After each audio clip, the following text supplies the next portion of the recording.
Akasbani Imphal Ngangbam Nganthoi na pau pazari.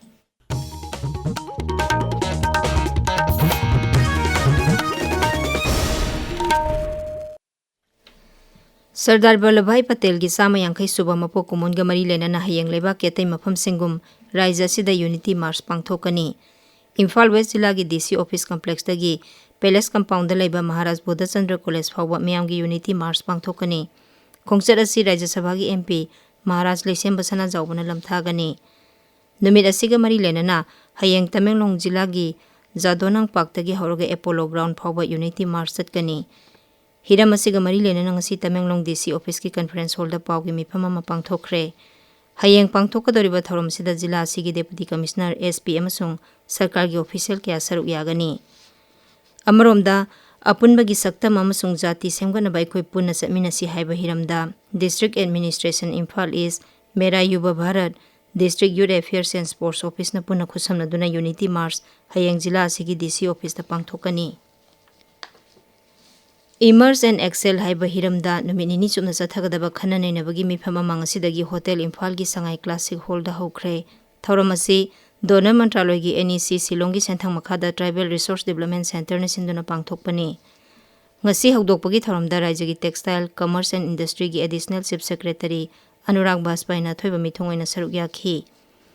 Raija gi Trade, Commerce and Industries gi Director Yumnam Robita, NEC Secretariat Silongi HRD and Employment ki Director Bamin Tarang amadi Raija gi Planning Department ki Director Dr. R.K. Radhesana Devi na saruk yariba thaumasida tongan ba akhang hai kya na hiramsi matangda wangangki.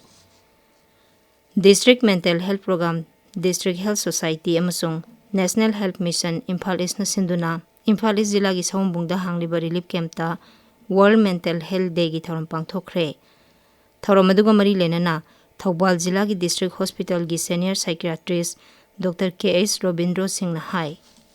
Angang sahi ani ohum surat paswai didagi mapong maput yang nekara hen ma angang sintol ko hugani ayam ga mana daba lari pau pau yang daba man thupa chomani phanbani adum dawa ibu ma angang do lam hen banate attention deficit hyperactivity disorder haidana adugi anaba duna nabani puraga karinta bhawa imananda aduna sigi angang se doctor da sajagi consultation for then psychotherapies ki moi me amgi matiang lawraga school yojasinda mindaraga angang go phajana yokhat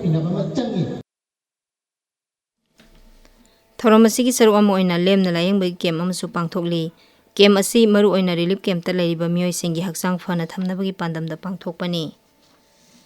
International Federation of Sports Climbing IFSC Asia amasung The Indian Mountaineering Foundation IMF New Delhi na sindona mathang thagi amadagi mari phawba Pune da pangthokadaba Asian Sports Climbing Championship ta Manipur gi National Awardee amadi sana khonabagi lamda maming leraba Dr. Kangabam Romeo Judge oina khalakle. Manipur University Sports Committee gi mijeng makhada Nambol gi El Sanoi College na yumbu oiduna numinini chumna chatharakpa nupa amsung nupigi Manipur University Inter College Weightlifting amsung Powerlifting competition ngasi loisinkhre. Nupagi kanglupta Standard College kongbana ahanba nupigi kanglupta na School Women's College Nambol na ahanba takhi. Griha Mantri Amit Shah na hairi National Unity Day da hayang Pradhan Mantri Narendra Modi na Gujarat ki Kebaria da Ek Bharat Shrestha Bharat ki khudam oiba Unity Parade ama hudokani. Paumi singa unabada Griha Mantri na hai leba asina sahi khudingi October 18 asibu Sardar Vallabhbhai Patel gi mapo kumon thorom pangthoktuna lakli. Parade asi Police Force ki mathauna amasung kathokpa bu singthaduna pangthokpani.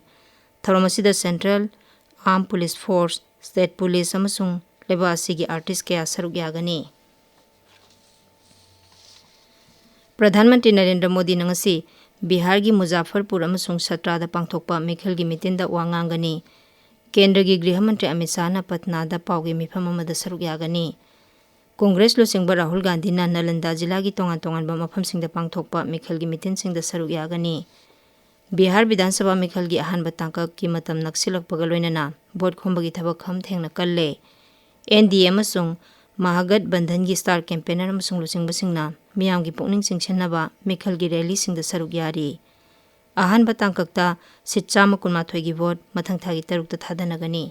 Pauloi jare.